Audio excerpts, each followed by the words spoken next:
Assalamualaikum warahmatullahi wabarakatuh. Bagaimana keadaannya anak-anak? Kamu sehat semua? Alhamdulillah pada pagi hari ini kita semua sehat.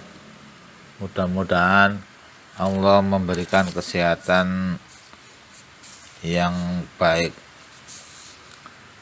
Anak-anak sekalian, pada pagi hari ini materi pembelajaran tentang pidato, teks pidato persuasif.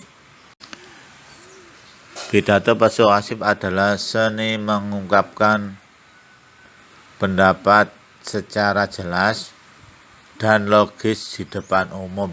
Logis itu maksudnya nyata, masuk akal. Dalam pidato persuasif terdapat susunan atau struktur pidato dapat berjalan dengan lancar dan dapat mempengaruhi pendengar. Sebenarnya macam-macam pidato itu banyak. Ada sambutan, kemudian pidato pemerintahan, pidato instansi,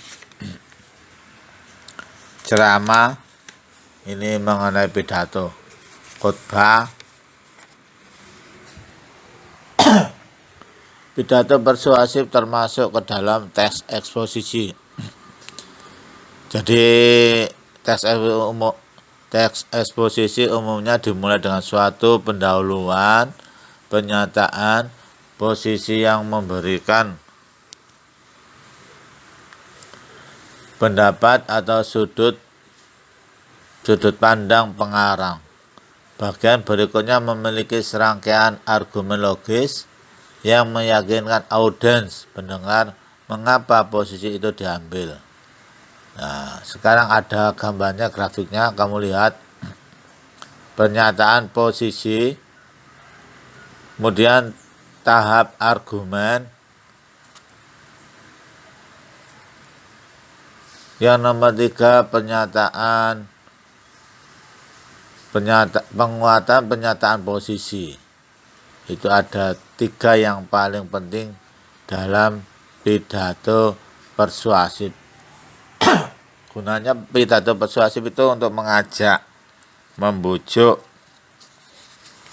Ya misal sebentar lagi nanti akan ada pemilu.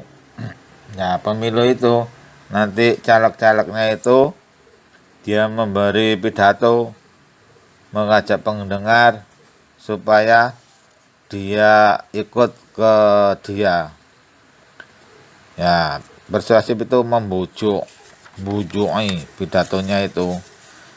Ya, biar orang itu tertarik untuk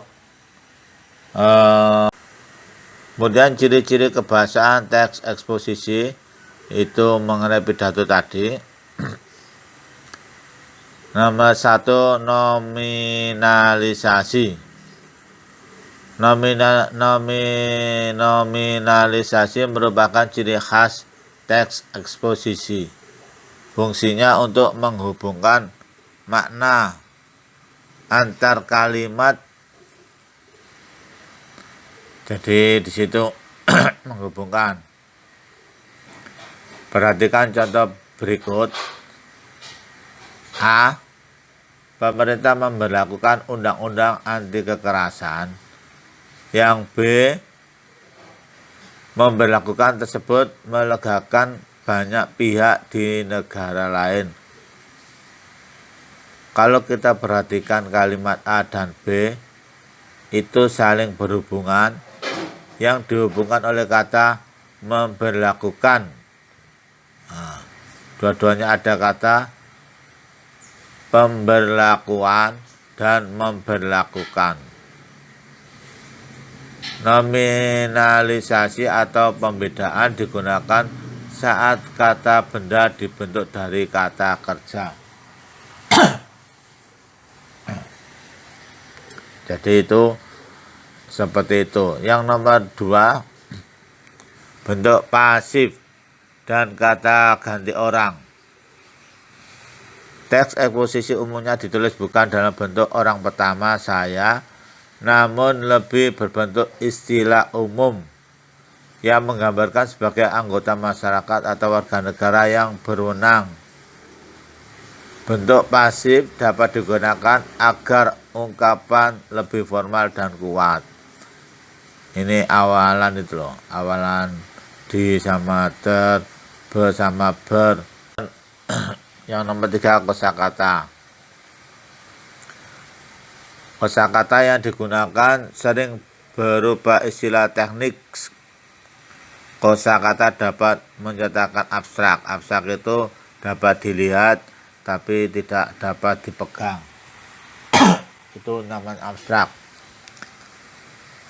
Yang B, rantai kata, pasangan kata serta rumput.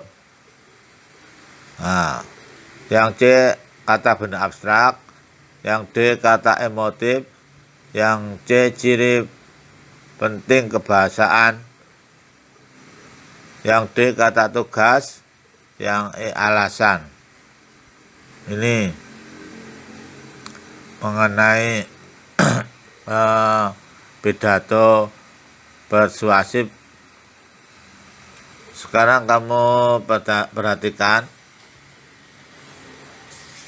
metode-metode pidato persuasif itu ada 4. Yang pertama, pidato memoriter. Kemudian pidato manuskrip, pidato impromptu, dan pidato ekstemporal. Itu mengenai pidatonya itu. Jadi kalau pidato harus memperhatikan kosakata yang digunakan itu. Misal abstrak itu tidak dapat dilihat tapi dapat dirasakan. Contohnya senang. Orang senang kan tidak dapat dilihat, model senang itu apa. Nah, mungkin merah atau hijau atau kuning itu tidak dapat dilihat tapi dapat dirasakan. Rantai kata atau pasangan serta rumpun kata yang saling berkaitan ini. Antara kata yang satu dengan kata yang lain itu tidak bisa dipisahkan. Siang malam, jauh dekat. Ini ya. Kemudian kata benda abstrak yang digunakan seperti kegembiraan. Itu gembira itu tidak dapat dilihat tapi dapat dirasakan. Takut itu modelnya gimana, apa hijau atau kuning ya. Dan kata-kata yang seperti spesies dan jenis ini juga tidak dapat dilihat.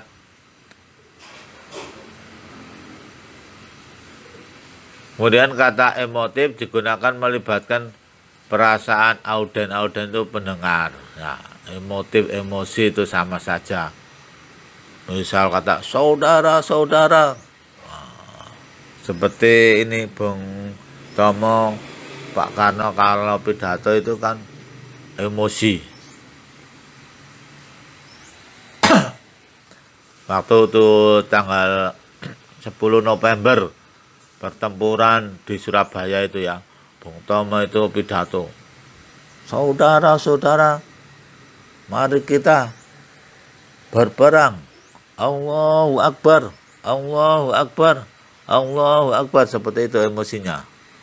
Terus kemudian orang-orang ya perang karena membela negara itu mati syahid.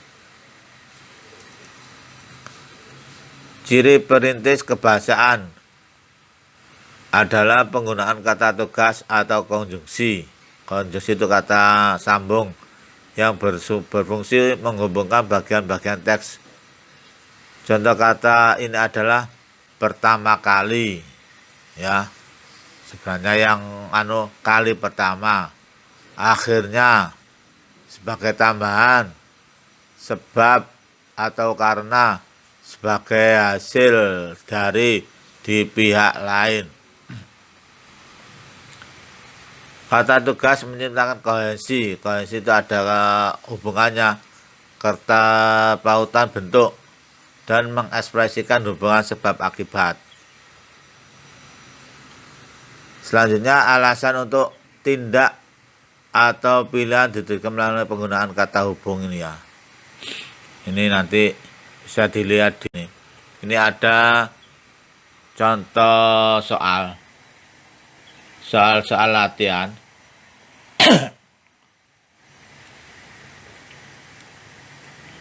Soalnya itu ada 4 ya. Yang pertama, soal pada malam hari ini saya ingin menyampaikan pesannya warga PSBB dan sebagainya. Nanti kamu bisa melihat nomor 1, nomor 2, nomor 3, nomor 4, dan nomor 5. Pernyataan posisi dalam tes tersebut ditunjukkan oleh nomor berapa. Jadi itu soalnya itu. Entah nomor 1, nomor 2, nomor 3. Tahap argumen. Argumen ini alasan. Nah, itu nanti kamu bisa melihat di soal itu alasan itu nomor 1 atau nomor 2, nomor 3. Kesimpulan. Kesimpulan dalam teks tersebut ditunjukkan oleh nomor berapa. Nah, nomor 1 atau nomor 2, nomor 3, nomor 4, atau nomor 5. Istilah teknis pembatasan sosial berskala besar PSBB. Nah, itu ditunjukkan nomor berapa, nomor 1, nomor 2, nomor 3, dan nomor. Nanti dikerjakan di kertas folio. Minggu depan dikumpulkan. Sekian pertemuan hari ini. Semoga Allah memberi kesehatan kita semua. Amin amin ya rabbal alamin. Assalamualaikum warahmatullahi wabarakatuh.